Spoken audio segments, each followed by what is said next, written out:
qual a finalidade desses ecossocialistas? É uma guerra espiritual, né? O ambientalismo é contra a humanidade. Então já começa desse princípio. Tudo que a humanidade resolver fazer, para eles não presta. Carro elétrico, daqui a pouco já tem, né? Carro elétrico já não querem também. Como é que você quer? Qual a sua visão sobre carro elétrico? É o não carro, né? Carro elétrico não... Dizem que não polui, né? Que é ecológico. É absurdo, totalmente poluente, mais do que tudo. Acho aí. O ambientalismo para mim é uma nova religião. Literalmente, tem 1 bilhão de pessoas já que seguem essa religião. Vamos lá. Gaia é seu senhor, né? Essa do carro elétrico também era a próxima pergunta do Gabriel. Então já foi feita, né? Aí a gente tem aqui, ó, o ANCAP. Qual a relação do desmatamento e nível de CO2? É muito pouco, porque a Amazônia inteira representa 1% da superfície da Terra. Ninguém corta a Amazônia inteira. É uma coisa muito fracionada, né?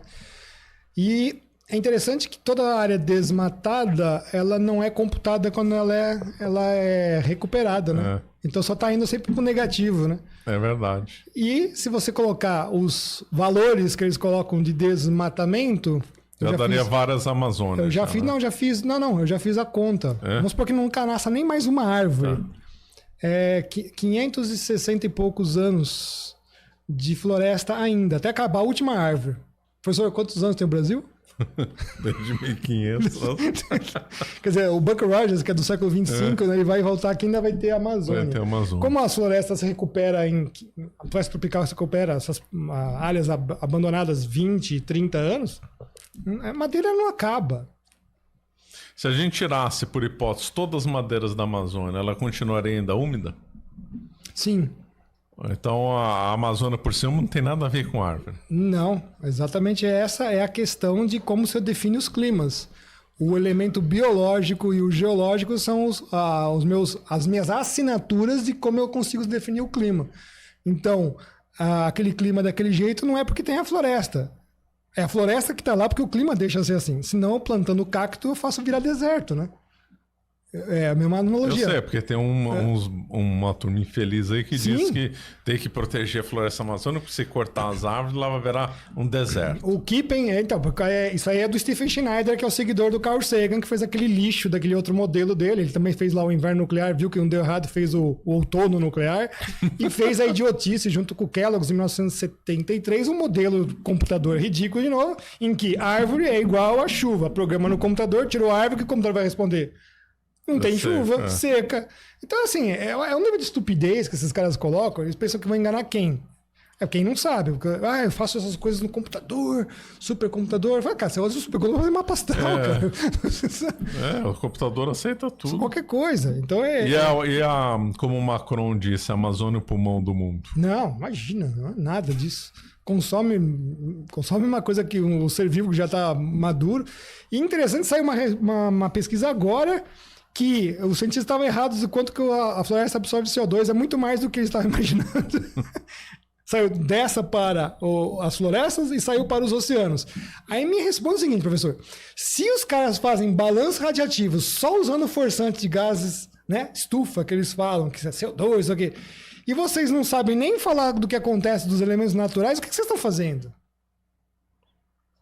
Vocês estão fazendo nada, vocês estão enganando a humanidade toda com essa palhaçada, repetindo os mesmos cálculos equivocados do Arrhenius do século XIX, que já foram desmascarados pelo físico-matemático Gary. Os físico-matemáticos são aqueles caras que são poderosos, né? Porque eles pegam as gambiarras dos caras da física, né? E ele mostrou, cara, você fez tudo errado, você fez as contas erradas, você tirou a raiz quarta no momento equivocado da sua conta. Então... telespectador internacional aqui, a Selena, mandou $20 aqui. Obrigado, Selena. Excelente entrevista. Conhecimento do professor Ricardo Felício é fenomenal. A pergunta dela é: as alterações do campo magnético da Terra impactam o clima? Boa pergunta. A gente não sabe essa resposta, tá? A gente não sabe. A magnetosfera é um outro escudo. Eu sempre tinha uma aula que eu gostava de ministrar quando falava do ozônio, que eu chamava assim, Sistemas de Defesa da Atmosfera da Terra, né? Então começa lá na magnetosfera, 36 mil quilômetros, Depois tem os cinturões de Van Halen. Depois tem a idiotice que os caras queriam explodir o cinturão de Van Halen, explodindo bomba atômica que fizeram o outro. Isso eu fiquei sabendo faz pouco tempo, né? Na literatura mais underground, né? E depois aí tem a atmosfera trabalhando como seletiva, né? Mas o campo magnético, em particular, ele defende a gente dos raios de muita intensidade e do particulado que vem do Sol, vento solar, né? Então, cargas de prótons, elétrons, todas essas coisas muito carregadas. A gente não sabe o que pode acontecer se isso aí enfraquecer, mas espera-se que seja uma coisa rápida. Já aconteceu no planeta Terra? Sim, porque as amostras de rochas plutônicas, né, magmáticas, plutônicas, aquelas que resfriam muito devagar, mostram um padrão zebrado de magnético, né? Então, passou um tempo que as rochas foram esfriando, elas ficaram tudo de um lado, depois passou, ficou do outro, então falou assim, olha, isso já aconteceu, de trocar o campo magnético da Terra, e isso ficou registrado nas rochas magmáticas, que tem muito ferro, né? Tem muito material que é facilmente polarizado. Agora, para o clima, o que realmente isso poderia acontecer? Isso é uma grande incógnita. Poderia esquentar, né? Poderia esquentar, tendo em vista que você teria uma quantidade maior de material incidindo, sobrecarregando talvez a atmosfera na parte da estratosfera, né? Principalmente na estratosfera, onde começa a ter mais densidade, ela começa já a brigar com esse particulado. Mas é uma grande incógnita, realmente é uma grande incógnita. Tá? Ninguém saberia dizer exatamente. Aí você tem os oceanos para moderar, porque aí entrou nuvem, se entrou nuvem, esquentou, mas aí vai evaporar mais água. Aí a nuvem também é um escudo. É louco isso aí. É complicado, hein? É muito aí cai para o mundo da modelagem que os caras vão fazendo cenários, né? Que é o que o IPCC faz. O IPCC faz ciência? Não, o IPCC faz terra da fantasia, como você sempre fala pro pessoal. Por quê, professor? Porque o cara cenariza todos. Se ele cenariza todos os cenários possíveis, concorda que um é verdadeiro? Pronto, acertei. Você errou todos os outros, né? Ó, tem um superchat que entrou agora aqui, o Rômulo tá mandando uma mensagem aqui.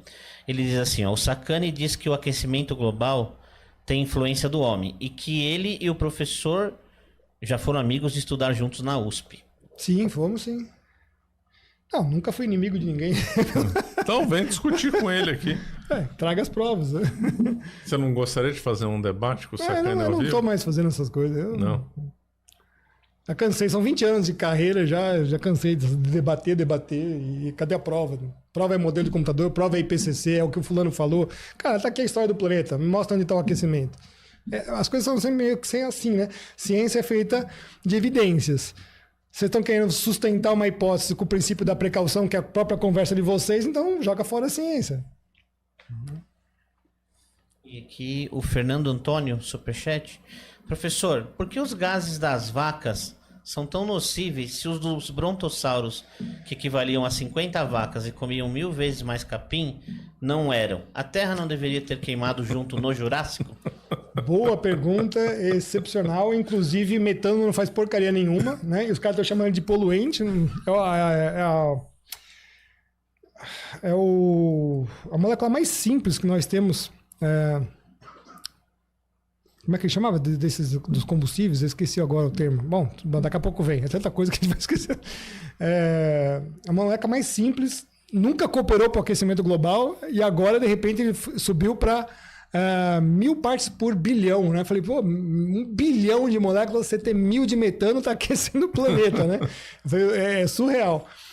Não tem nenhuma prova, isso não tem nenhuma prova mesmo de relação de metano com temperaturas da Terra, não existe isso, tanto é que nos últimos 30 anos, antes agora dessa década, estava em 800 partes por bilhão, 700, a gente falava que era o gás traíra, na nossa linguajar do cético, é o gás traíra, né? Porque ele desce, ele sobe, vai... Aí de repente subiu para 1000, eu falei, mas vocês estão dobrando os gases aí, né? E a gente sabe por que isso, porque quando você pega variação, emissões naturais, emissões artificiais, né? Contabiliza tudo, relaciona com temperatura e vê quanto que vira isso aqui temperatura humana e quanto que vê isso aqui temperatura natural, isso aqui não faz peso nenhum. E quando eu comecei a falar isso há 10 anos atrás, vocês estão 4 gigatoneladas, 6 gigatoneladas, agora vocês estão chutando para 30. Eu falei, então você já sei porque vocês estão chutando para 30. Para tentar quebrar aquela matemática que a gente fez 10 anos atrás, né? Só que mesmo assim, só são os últimos 10 anos que estão chutando 30. Até lá não eram, né? Então como é que o planeta esquentou nesses 100 anos que vocês estão falando aí desde a Revolução Industrial? As suas contas não fecham. Essas contas não fecham. E é matemática elementar que nós estamos fazendo aqui. Não estamos fazendo nenhuma coisa assim, surreal, né? Bom, deu aí, Augusto? Tem mais uma aqui. Dá uma saideira, então. Primeiro agradecer ao Maldonado também, que ele não mandou pergunta, mas mandou um superchat de R$100, né? Obrigado, Maldonado. E a última aqui do Felipe Viana de Moraes, mandou superchat também. E ele quer saber, as baixas do Rio Amazonas provam cenários piores? Não. Como a gente falou anteriormente, a zona de convergência intertropical ela migra para o hemisfério norte e migra para o hemisfério sul. Quando ela está no hemisfério norte, a recarga hidráulica do Amazonas baixa significativamente. Ele depende muito mais, né, de contribuição que às vezes vem dos Andes. Isso pode mudar também, né? Lembra que está ligado com o El Niño. É tanta coisa ligada que os caras pegam um retrato e falam que... né? Então, não. Agora que a ITCZ volta, a zona de convergência intertropical volta, começa a recarregar de novo, vocês vão ver que a água sobe tudo de novo. Só que quando tá cheia, aí eles não mostram, eles só mostram areais, secas, assim, mas o terreno é arenoso, vai ter areia embaixo do rio, é óbvio, né? Para as praias, né? Então a gente tem que estar sempre atento quando que começa o discurso e qual é o quadro meteorológico reinante naquele período da estação sazonal climática. Você vai ver, sempre, queimadas, né? Vai começar julho, agosto, as queimadas estão aumentando. Não, gente, é um período que tem queimadas. Né? Queimadas artificial, que é o carinha que põe fogo para limpar o terreno, e alguns incêndios florestais muito raros, não é tão intenso como se diz, mas no Pantanal pega fogo mesmo. Passou 6 meses, estava com 1,5 metro de água. Voltou tudo de novo. Voltou tudo igual São Paulo, tava seco e voltou a chover. Então são os ciclos normais e os caras estão fazendo terror pela natureza. Por isso que eu falei, vai chegar o ponto em que quando o sol nascer, né, é culpa do homem e isso é um terror. Esperem, já está quase chegando lá. Ok. Então, muito obrigado, professor Ricardo. Foi muito boa aí a conversa, muito ponto. É impressionante a riqueza, né? E o tanto de variável, né? É inacreditável. Para ser tão simples como eles estão falando que é. Simples. Não é, gente. É uma coisa louca isso aí. É muito coisa. Uma coisa louca. Então, obrigado. Eu que agradeço. Então, muito obrigado a todos. Deus abençoe. Então, obrigado a todos que nos acompanharam. Você acaba de assistir um corte do Caravelas Podcast. Na tela está aparecendo o episódio completo e outro corte. Muito obrigado pela atenção.